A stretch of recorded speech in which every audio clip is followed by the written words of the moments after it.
Hello, नमस्ते everyone, Himani again.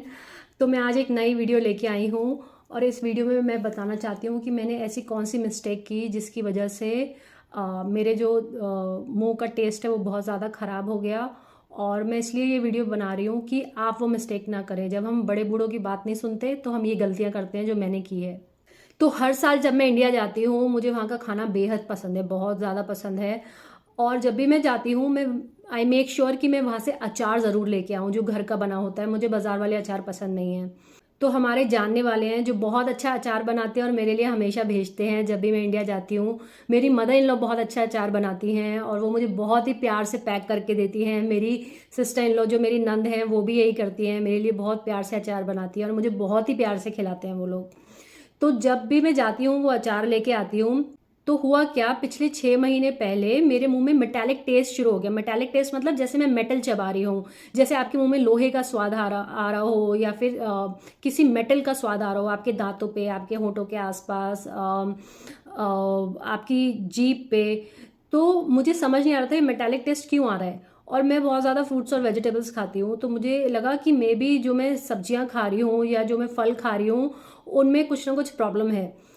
तो क्योंकि मैं संतरे बहुत खाती हूँ और इनफैक्ट मैं संतरे बहुत ज़्यादा मात्रा में खाती हूँ तो मुझे लगा क्योंकि मैं इतने संतरे खाती हूँ तो मेरी बॉडी रिएक्ट कर रही है। तो मैंने कुछ टाइम के लिए संतरे बंद किए। बट वो मेटालिक टेस्ट भी बंद हुआ तो मुझे सच्ची में लगा कि शायद ये इसी वजह से है। बट कुछ टाइम बाद वो मेटालिक टेस्ट वापस आ गया मेरे मुंह में और मुझे फिर समझ नहीं आया कि क्या हो गया, क्योंकि मैंने संतरे बंद कर दिए थे खाने और मैंने रॉ वेजिटेबल्स बंद किए खाने जो मैं सैलड अपने खाती हूँ। बट मुझे समझ नहीं आ रहा था ये क्यों आया, कैसे आया वापस। बट एनीवेज हुआ क्या, कुछ टाइम बाद वो फिर वापस चला गया। मतलब मेरा मुंह एकदम ठीक हो गया, मुझे टेस्ट आना बंद हो गया मेरे माउथ के अंदर। तो मुझे लगा कि मे बी बॉडी किसी चीज़ से रिएक्ट कर रही है और मैं वो समझ नहीं पा रही।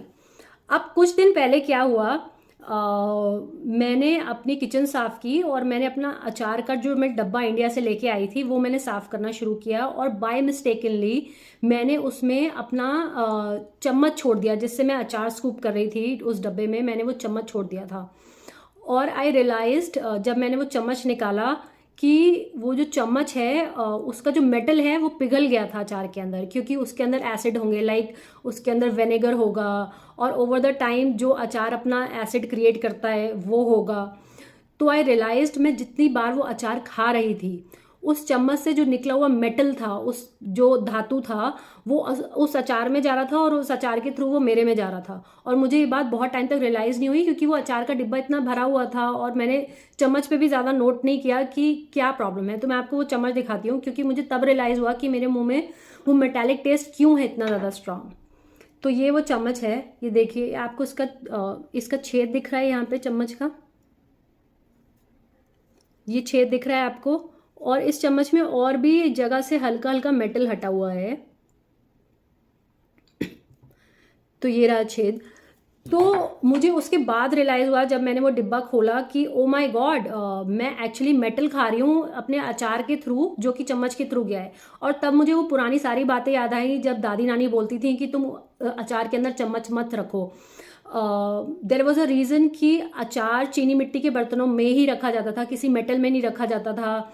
और देर इज़ अ रीज़न कि जो बाहर वाले अचार बेचते हैं वो कांच की शीशी में बेचते हैं, वो किसी मेटल या प्लास्टिक में नहीं बेचते, क्योंकि मेटल या प्लास्टिक अचार को होल्ड नहीं कर सकता, क्योंकि अचार के अंदर इतना एसिड हो जाता है over the period of time कि वो उससे केमिकल्स रिलीज होने लगते हैं और वो हमारे अचार के अंदर आ जाते हैं। तो प्लीज़ जो मिस्टेक मैंने की है प्लीज़ आप वो मिस्टेक मत करिए। अपने अचार कांच के जार में स्टोर करिए, अपने अचार चीनी मिट्टी के जार्स में स्टोर करिए और उन चीज़ों में रखिए जिसमें हमारे बड़े बुजुर्ग रखा करते थे, उसके अंदर कोई मेटल मत रखिए। और मैं आप सबसे रिक्वेस्ट करूंगी प्लीज़ अपने अचार प्लास्टिक में भी मत रखिए, क्योंकि प्लास्टिक केमिकल्स रिलीज करता है। प्लास्टिक एक्चुअली बनता ही केमिकल से है, तो वो कोई नेचुरल सोर्स नहीं है जो अर्थ से निकलती है जिसमें चीज़ें रखी जाती हैं और वो एकदम प्योर है। Plastic is actually really really really bad और उसमें जब आप अचार रखते हैं तो वो जहर हो जाता है। प्लीज़ ये मत करिए। मेटल और प्लास्टिक अपने पिकल्स से दूर रखिए। जो मिस्टेक मैंने की है वो मिस्टेक आप मत करिए प्लीज़। और जो मेरे मेटल का टेस्ट है वो अभी भी मेरे माउथ में है और मैं जाऊंगी डॉक्टर के पास दिखाने के लिए कि किसी तरह से वो फ्लश आउट हो सकता है। और जब हमारी बॉडी में मेटल जाता है तो हमारा लिवर बहुत ज़्यादा काम करने लगता है उस मेटल को क्लीन करने के लिए। तो जब भी मेरे मुंह में ये मेटल वाला टेस्ट आता है उसको कुछ दिन लगते हैं जाने में।